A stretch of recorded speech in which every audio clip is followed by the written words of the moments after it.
स्वागत है दोस्तों आप सभी का आपके अपने ARK न्यूज चैनल में। हाजिर हूं फिर से नई खबर के साथ। चलिए बढ़ते हैं खबर की ओर। पंचायत चुनाव, नगरीय निकाय चुनाव हो चुके हैं। चुनाव के परिणाम भी जल्द ही सामने आ जाएंगे। फिलहाल खुद के हिसाब से तो सभी पार्टियां जीत रही हैं, लेकिन जनता ने किसको चुना है ये तो परिणाम ही तय करेंगे। आज हम बात करते हैं सीहोर जिले की, जहां त्रिस्तरीय पंचायती चुनाव के बाद भाजपा के जिला अध्यक्ष रवि मालवीय द्वारा प्रेस वार्ता की और पत्रकारों के सवालों का जवाब दिया गया। आइए आपको दिखाते हैं। सभी उपस्थित पत्रकार साथियों का मैं इस प्रेस वार्ता में हृदय से स्वागत करता हूं। आप सबका धन्यवाद भी ज्ञापित करता हूं कि आपने नगरीय निकाय चुनाव हो या पंचायत चुनाव हो, सभी में अपनी महती भूमिका अदा की है। आपने लोकतंत्र के चौथे स्तंभ के रूप में काम किया है। मैं आप सबका इस प्रेस वार्ता में स्वागत करता हूं।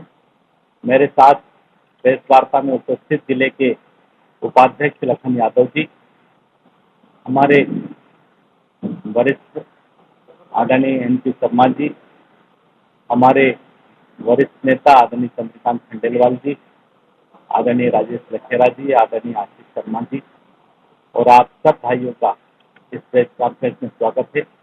मैं आप सबको बताना चाहता हूं कि माननीय प्रधानमंत्री जी के लगातार जनहितैषी कार्यों के कारण और माननीय मुख्यमंत्री जी के जनहितैषी कार्यों के कारण पूरे मध्य प्रदेश में भारतीय जनता पार्टी पंचायत निकाय चुनाव में अब प्रचंड जीत हासिल कर चुकी है, जिसके परिणाम आप सबके सामने भी पहुंचे हैं। विकास का काम करा है उसी पे वोट मांगेंगे, लेकिन पार्षदों को वोट के लिए जूझना पड़ रहा है। नहीं, मैंने चुनाव में कहीं ऐसा नहीं देखा। मैंने ये देखा कि माननीय मुख्यमंत्री जी ने इतने काम किए हैं, उनकी लोकप्रियता के कारण पूरे नगर परिषद में इस तरह के स्थितियाँ किसी भी वार्ड में नहीं हुई और हम बहुत अच्छी मेजॉरिटी से, अच्छे बहुमत से नगर परिषद झरुंदा में चुनाव जीतेंगे। वैसे 3 बार से लगातार भारतीय जनता पार्टी की यहाँ पर नसरुल्लागंज में परिषद रही है। उसके बाद में भी अभी लगातार 2 बार जो बारिश हुई है, इसके बाद में नसरुल्लागंज की हालत काफी खस्ता देखने को मिली, घरों में पानी घुसा। क्या इसका ये नतीजा था कि मुख्यमंत्री शिवराज सिंह चौहान को यहाँ लोकल में आना पड़ा और वोट मांगने के लिए जनता से अपील कर रहे थे? मैं आप सबको बताऊं कि जितने कार्य माननीय मुख्यमंत्री जी ने किए हैं वो अभूतपूर्व हैं और उसके कारण जनता भारतीय जनता पार्टी के पक्ष में रही बात प्राकृतिक आपदा की, तो प्राकृतिक आपदा जब जब आती है तो सारे संसाधन अपने आप छोटे पड़ जाते हैं कई बार।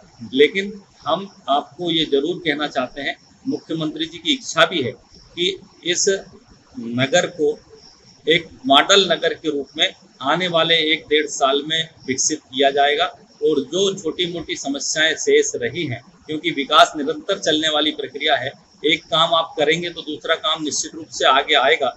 रवि जी, 15 साल के कार्यकाल को लेकर नसरुल्लागंज में आप जिस तरह से काम हुआ है, मैं आपसे जानना चाहता हूं, क्या आप इस 15 साल के कार्यकाल से देखकर संतुष्ट हैं कि जिस तरह से शिवराज सिंह चौहान जी बात करते हैं स्मार्ट सिटी के बारे में, उस तरह से नसरुल्लागंज में काम हुए या उसमें भी अभी भी कोई कमी रह गई है? अभी माननीय मुख्यमंत्री जी ने क्रमशः पूरे बुधनी विधानसभा की यदि मैं बात करूं तो 15 साल पहले के इस क्षेत्र का और अभी की स्थिति में उन्होंने हजारों करोड़ रुपए के काम इस क्षेत्र में किए हैं। और हम ये ग्रामीण सड़कों की स्थिति यदि देखें तो पहले एक गांव से दूसरे गांव जाना मुश्किल होता था, यानी यहाँ से गोपालपुर जाना, रहेटी जाना मुश्किल होता था, लाड़को जाना मुश्किल होता था। लेकिन छोटे छोटे खेत में जाने के भी सीमेंट कंक्रीट रोड बनाने की व्यवस्था की है। 100% मुख्यमंत्री जी ने सिंचाई की व्यवस्था करने की दिशा में कदम उठाए हैं। मैक्सिमम लोगों तक सिंचाई का पानी पहुंचा है और भी अलग अलग विधा से काम करते हुए मुख्यमंत्री जी ने इस क्षेत्र को एक सबसे विकसित क्षेत्रों के अग्रपात में लाके खड़ा किया है। जैसे मैंने प्रारंभ में बताया कि विकास निरंतर चलने वाली प्रक्रिया है। आपको हमेशा ऐसा लगता है कि कोई ना कोई बड़े काम होना चाहिए।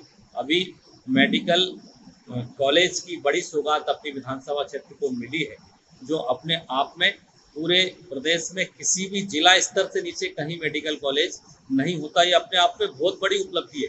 ये क्षेत्र की जनता को आप सबके माध्यम से मैं बताना चाहता हूँ, माननीय मुख्यमंत्री जी ने नेशनल हाईवे से इसको जोड़ा, वो 6 लेन रोड यहाँ से बनेगा, तो ये भी अपने आप में विकास की नई सौगात लेकर आएगी। ये उस पर तत्काल कार्रवाई होगी और जीरो टॉलरेंस की नीति अपनाते हुए किसी भी स्थिति में घटिया निर्माण के कार्य बर्दाश्त नहीं होंगे। ठेकेदार को टर्मिनेट करना पड़े, फिर से निर्माण कराना पड़े, लेकिन कोई किसी भी स्थिति में निर्माण कार्य की गुणवत्ता से कोई समझौता नहीं किया जाएगा। भाई साहब, आखिरी क्वेश्चन, नगर नसरुल्लागंज में अध्यक्ष पद को लेकर एक चर्चा बनी हुई है कि 3 से 4 प्रत्याशी हैं जो अध्यक्ष की दौड़ में शामिल हैं। क्या संगठन अपने लेवल से नसरुल्लागंज में इस समस्या का सुधार कर लेगा या फिर समाधान कर लेगा, या फिर मुख्यमंत्री जी को खुद आकर इसमें कुछ ना कुछ हस्तक्षेप करना पड़ेगा? क्योंकि सबसे अच्छी बात यह है कि माननीय मुख्यमंत्री जी प्रत्याशी चयन की प्रक्रिया में या अध्यक्ष उपाध्यक्ष के निर्वाचन में कभी भी नहीं बोलते।